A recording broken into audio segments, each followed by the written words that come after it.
தெபோராள் வந்து கூப்பிட்டு பாராக்கு கூப்பிட்டு சொல்லியிருப்பாங்க தீர்க்க தரிசனமா, நீ போய் அந்த யுத்தத்துக்கு போ, தேவன் உன்னை வந்து ஜெயிக்க வைப்பாரு, 10,000 பேரை கூப்பிட்டு போ அப்படின்னு சொல்லிட்டு.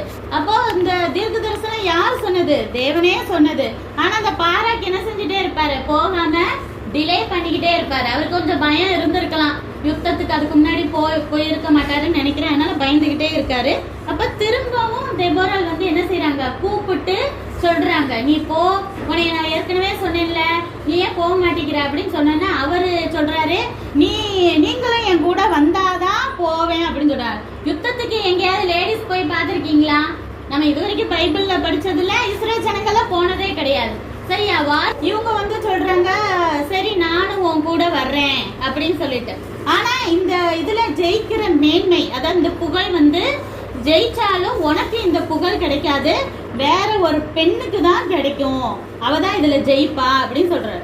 அப்போ தெபோராள் வந்து தைரியமான பெண் தான். ஏன்னா யாருமே யுத்தத்துக்கே போகாத ஒரு இடத்துல இப்ப நம்மளெல்லாம் கூப்பிட்டா போவோமா?